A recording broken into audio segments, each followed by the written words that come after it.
तो मैं सीधे ही आप लोगों को मुकेश पांडे जी के पास ले चल रहा हूँ और आज एक खास मौका है। हरियाणा का रिजल्ट डिक्लेयर हुआ है और मुकेश पांडे जी ने जैसे भविष्यवाणी की थी, हिंदुस्तान की मीडिया, पूरे विश्व की मीडिया ये कह रही थी कि वहां कांग्रेस की सरकार बनने वाली है, तो मुकेश जी ने कहा था कि वहां पे बीजेपी तीसरी बार बहुमत से आएगी, सरकार बनाएगी। तो आज जो इनकी कही हुई भविष्यवाणी है वो बिल्कुल सही हो गई है। पीके के बाद अब मुकेश जी जो है वो राजनीतिक भविष्य से वक्ता बन चुके हैं। तो आपका स्वागत है। बहुत बहुत धन्यवाद आपका। सबसे पहले पूरे हरियाणा की प्रदेश की जनता को, जी पितातुल्य वाले बुजुर्गों को साधुवाद और बहुत बहुत उनको धन्यवाद।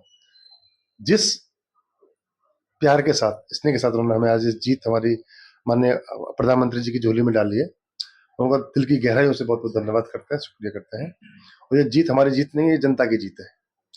देखिए, हरियाणा एक ऐसा राज्य है पूरे हमारे हिंदुस्तान में जहाँ हमेशा आज से पहले और दो हमारे पिछले टर्म से पहले एक बार कांग्रेस एक बार भाजपा की सरकार आती थी। हमने विध्वंस लगातार हैट्रिक मारी है और 2 बार से लगातार तोड़ा है। तीसरी बार हमारी सरकार नायब सिंह सैनी जी के परिवेश में, परिप्रेक्ष्य में हम सरकार बनाएंगे और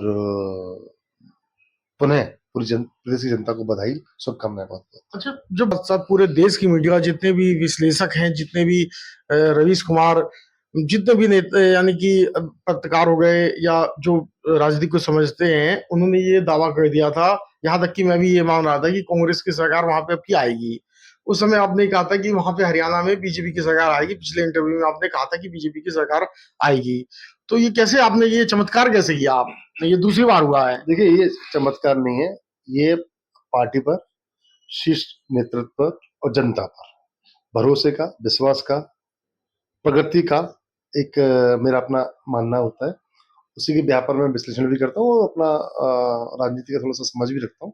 उसके व्यापार मैंने आपसे ये बातें कही थी, मैंने कहा था कि 2/3 बहुमत से जीतेगी, लगभग उसी के आसपास हम अपनी विजय फतेह हासिल करने के मुकाम पर आज खड़े हो गए हैं। और हरियाणा एक ऐसा प्रदेश है जो हमारे पूरे विश्व में जाना जाता है। 10% लगभग पूरे हरियाणा का 10% युवा आज हमारे आर्मी में, फौज में, सेना में अपनी सेवाएं दे रहा है। पहलवान है, सारे अक्सर गोल्ड मेडल, सारे मेडल हमारे खेल में, खेल का एक राज्य है। ज्यादातर मेडल हमारे हरियाणा के पहलवानों से, हरियाणा के खिलाड़ियों से, हरियाणा के जितने भी हमारे रेसलर हो, पहलवान कुछ भी हो, वहां से हमें मिलते रहते हैं। हष्ट पुष्ट एक प्रदेश है, खाता पीता एक प्रदेश है, खुशहाली का एक प्रदेश है। खुशहाल हरियाणा, जगत हरियाणा। अच्छा, राहुल गांधी ने बड़ी मेहनत किया था। कभी वो लालू यादव के साथ क्या जो है मटन का प्रचार करते बनाते हैं, कहते हैं मैं अपनी बहन के लिए मुझे दे दो। अ, अब की उन्होंने जलेबी का बहुत प्रचार किया था कि यहाँ की हरियाणा की जलेबी बहुत अच्छी है, मैं अपनी बहन के लिए ले जाऊंगा, उसे खाया, बहुत अच्छा रहा। तो उनके पीछे उनका मटन भी नहीं चल पाया बकरे का, उन्होंने खाया भी, उनकी बहन ने भी खाया, और अब की वो जलेबी वो भी खाए, उनकी बहन भी खाई, वो भी नहीं चल पाया। लोग ये कह रहे हैं कि जीती जिताई बाजी रही है, हार गए। देखिए, राहुल गांधी जी खुद ही जलेबी की तरह चंगुल में फंस चुके हैं। वो एक फ्लॉप शो है और एक फ्लॉप नेता है। अब कांग्रेस पार्टी चूंकि एक परिवार की पार्टी है, हमेशा अपने पारिवारिक जो उनके लोगों को आगे बढ़ाती रहती है। और रही बात जलेबी की, जलेबी एक अच्छा खाने का एक मिष्ठान है, हम भी स्वागत करते हैं। लेकिन हम भली भांति जानते थे देर आएंगे दुरुस्त आएंगे। सुबह हमने टीवी खुलती 8 बजे हमने मिठाई बांटना, जलेबी खाना शुरू नहीं कर दिया।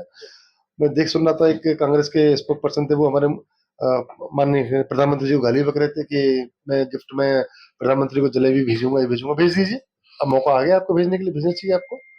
और जलेबी अच्छी है गोहाना की, गोहाना से शायद कांग्रेस प्रत्याशी हार भी चुके हैं, तो डबल मुंह उनको ही करना चाहिए, जलेबी खाएं, मीठा मुंह भी करें और हार के शांति से सो जाए। अच्छा, ये राहुल गांधी, हम हरियाणा के चुनाव के साथ साथ ये बात करते हैं कि जब जहां राहुल गांधी नहीं जाते हैं, वहां के जो प्रदेश के नेता हैं वो जो जीत जाते हैं, निकाल ले जाते हैं। लेकिन जहां जहां राहुल गए हैं, जहां जहां प्रियंका गांधी गई है, वहां वो चुनाव जीता हुआ चुनाव हार जाते हैं। तो उसकी वजह क्या है? बल्कि जहां पे ये पीछे हिमाचल नहीं गए, वहां के स्थानीय लोगों ने, वहां के लोकल नेताओं ने चुनाव जीत निकाल लिया। अब की यहाँ इन्होंने प्रचार किया, यहाँ हार गए ये लोग। देखिए, कांग्रेस पार्टी अति विश्वास से इस बार इलेक्शन में गई थी जी और ये मान के चले थे कि वो तो जीते जीते रखे। जी विषय ये था कि इनमें आपसी कलह, आपसी मतभेद ही इनको कभी आगे नहीं बढ़ने देगा। कुमारी शैलजा अलग मुख्यमंत्री पद की दावेदार बता जा हुड्डा रही जी थी, अलग। रणदीप सुरजेवाला अलग सपने देख रहे थे, हुड्डा जी अलग देख रहे थे, दीपेंद्र हुड्डा अलग सपने देख रहे थे। तो विषय वो नहीं है, विषय कहीं ना कहीं अति आत्मविश्वास से इन्होंने काम किया है। और जनता जानती है, जनता मोदी जी के कार्यप्रणाली से, माननीय नायब सिंह सैनी साहब की कार्यप्रणाली से संतुष्ट है, प्रदेश में काम कर रहे हैं, हरियाणा को विकसित हरियाणा बनाने का उन्होंने काम किया है। और आगे भी ये काम निरंतर प्रगतिगत रूप से चलता रहेगा। और पुनः युवाओं के साथ, पहलवानों के साथ, खिलाड़ियों के साथ जैसे सरकार खड़ी है, उससे दोगुनी कोशिश में उनको आगे बढ़ाने का कार्य सरकार करेंगी, ऐसा मेरा मानना है। राहुल गांधी जी को संदेश आप देना चाहते हैं, क्योंकि गोहाना आपके पास ही है, कोई ज्यादा दूर नहीं है। देखिए, राहुल गांधी जी के बारे में बात करना ही अपने आप में एक समय की बर्बादी है, समय की वेस्टेज है। मैं तो, मेरा यही अपना मानना है। राहुल गांधी को कोई जनता गंभीर तरीके से नहीं लेती है, क्योंकि वो बोलते क्या है, करते क्या है, और होता कुछ हो रहा है। तो वो कोई गंभीर मुद्दा नहीं है वो हमारे लिए, बल्कि हमेशा हर चुनाव में एक हमारे लिए आपने कहा था पिछली बार, लास्ट पिछली बार भी कहा था, हमारे लिए वो हर चुनाव में एक हमारे सेवक के साथ, हमारे वोटर के लिए काम करता है। वो जो भी बोलते हैं उसका हमें फायदा ही मिलता है, भारतीय जनता पार्टी के कार्यकर्ता को, भारतीय जनता पार्टी के नेताओं को, वरिष्ठ नेता को, नेतृत्व को। तो हमें ऐसे नेताओं की जरूरत है।